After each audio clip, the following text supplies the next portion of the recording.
Hi hello to each and everyone welcome back to Pavan spot hub. This is Pavan. So తెలంగాణలో EAMCET సంబంధించిన counselling process అనేది start అయిందన్నమాట. And అందరూ students కూడా web options అనేది కూడా ఇస్తున్నారు. అయితే ఈ యొక్క వెబ్ ఆప్షన్స్ ఇచ్చినప్పుడు నువ్వు ముఖ్యంగా గుర్తుపెట్టుకోవాల్సిందంటే నువ్వు ఈ వెబ్ ఆప్షన్స్ లో పెట్టే కాలేజ్ అనేది అటానమస్ కిందకి వస్తుందా or else non autonomous college కిందకి వస్తుందా నువ్వు చెక్ అనేది చేసుకోవాలంట.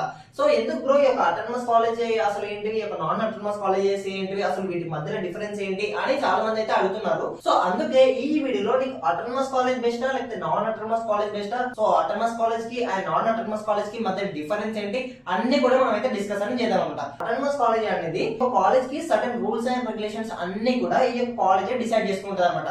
సో లైక్ ఎగ్జామ్స్ అని, కాలేజ్ ఫీజ్ అని, ఇంకా చాలా రూల్స్ అండ్ రెగ్యులేషన్స్ అన్ని కూడా ఈ యొక్క కాలేజ్ సంబంధించిన అన్ని కూడా ఆ యొక్క కాలేజ్ రూల్స్ అండ్ రెగ్యులేషన్స్ అనేది పెట్టుకుంటది. బట్ నాన్ అటానమస్ కాలేజెస్ ఏవైతే ఉంటాయో ఈ యొక్క కాలేజెస్ అనేవి జేఎన్టీయు ఏవైతే రూల్స్ అండ్ రెగ్యులేషన్స్ ని పాస్ చేస్తుందో ఆ యొక్క రూల్స్ అండ్ రెగ్యులేషన్స్ మాత్రమే వాళ్ళు ఫాలో అవుతారనమాట. అర్థమవుతుందా? So that is the major difference between autonomous versus non autonomous college. So first ఇంకా మనం చూసుకుంటే ఎగ్జామ్స్.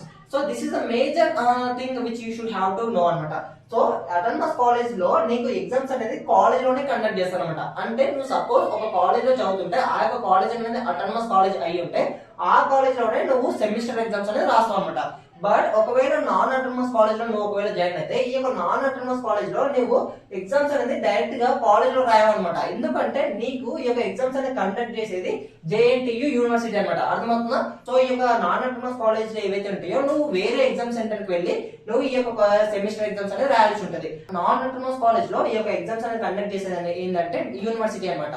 అండ్ అటానమస్ కాలేజ్ లో కాలేజే ఈ యొక్క ఎగ్జామ్స్ ని కండక్ట్ అనేది చేస్తాను అనమాట. అర్థమవుతుందా? సో అటానమస్ కాలేజ్ లో నువ్వు జాయిన్ అయితే అటానమస్ కాలేజే నీకు ఎగ్జామ్స్ అనేది కండక్ట్ చేస్తే, జేఎన్టీయు కాలేజ్ లో నువ్వు జాయిన్ అయితే జేఎన్టీయు నీకు ఎగ్జామ్స్ అనేది కండక్ట్ చేస్తాం అనమాట. అర్థమవుతుందా? అండ్ నెక్స్ట్ వచ్చేసి ఫీజ్ అనమాట. సో బేసిక్ గా అటానమస్ కాలేజ్ లో ఏ అటానమస్ కాలేజ్ చూసుకున్నా కంపేర్ టు జేఎన్టీయు కాలేజ్ నీకు ఈ యొక్క ఫీజు అనేది ఎక్కువనే ఉంటుంది అనమాట. అర్థమవుతుందా? సో నువ్వు ఏ అటానమస్ కాలేజ్ తీసుకున్నా ఫీజు అనేది ఎక్కువనే ఉంటుంది compare to non autonomous college. So ఈ యొక్క యూజువల్లీ జేఎన్టీయు కాలేజ్లలో ఫీజు అనేది తక్కువ ఉంటుంది అనమాట. అర్థమవుతుందా? సో బేసిక్ గా ఒక 30,000 to 40,000 ఫీ డిఫరెన్స్ అయితే ఈ యొక్క జేఎన్టీయు అండ్ అటానమస్ కాలేజ్ కి అయితే ఉంటుంది అనమాట. సో అది కూడా నువ్వు గుర్తుపెట్టుకో. అండ్ నెక్స్ట్ వచ్చేసి అంటే పేపర్ డిఫికల్టీ. సో ఇది నువ్వు చాలా గుర్తుపెట్టుకోవాల్సిన విషయం అనమాట.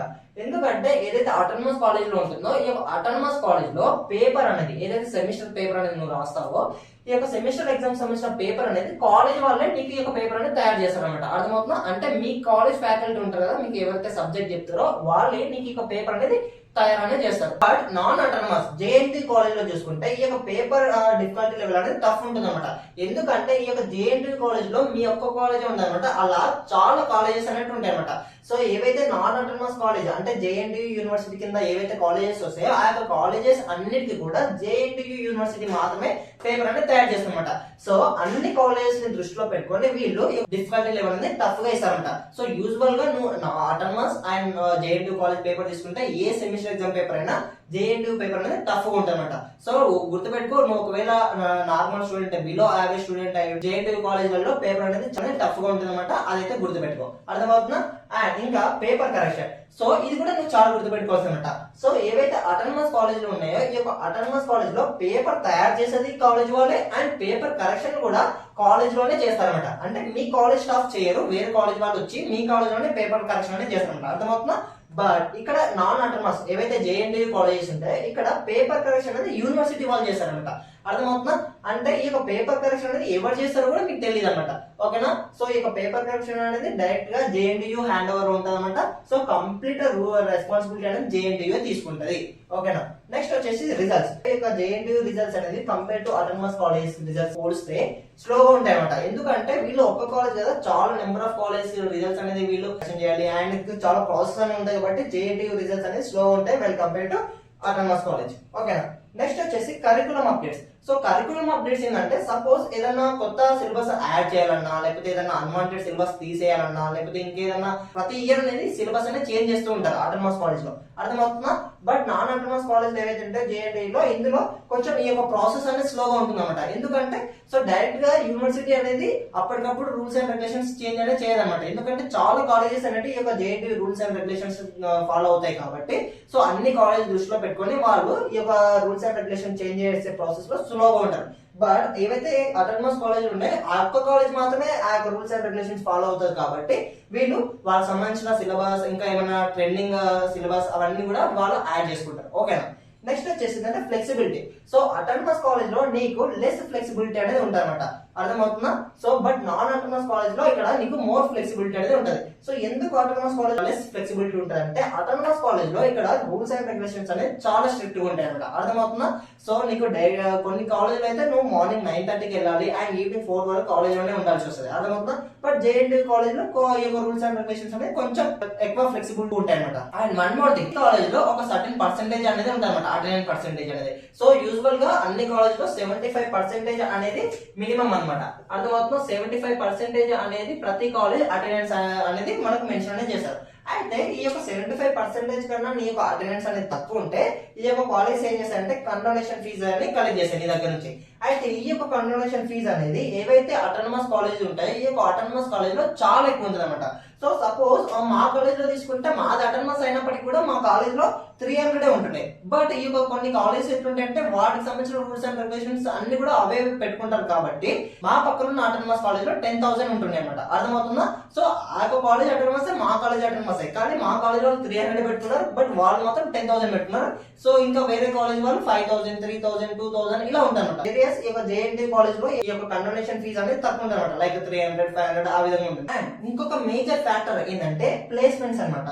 సో ఫస్ట్ ఈ యొక్క అటానమస్ కాలేజ్ లో ప్లేస్మెంట్స్ అనేది compare to non autonomous college కొంచెం బాగుంటాయి అనమాట. అర్థమవుతుందా? సో ఈ యొక్క నాన్ అటానమస్ కాలేజ్ లో ఇక ప్లేస్మెంట్స్ అనేది తక్కువ ఉంటాయి అనమాట. ప్రతి కాలేజ్ లో ఇలాగే ఉంటుందని మనం చెప్పలేము అనమాట. ఎందుకంటే కొన్ని నాన్ అటానమస్ కాలేజ్ లో కూడా ప్లేస్మెంట్స్ అనేవి బాగుంటాయి అనమాట. సో అది కూడా నువ్వు ఒకసారి కన్సిడర్ చేసుకో. అన్ని నాన్ అటానమస్ కాలేజ్ అన్ని జేఎన్టీ కాలేజ్ లో ప్లేస్మెంట్స్ ఉండవని మనం అయితే చెప్పలేము అనమాట.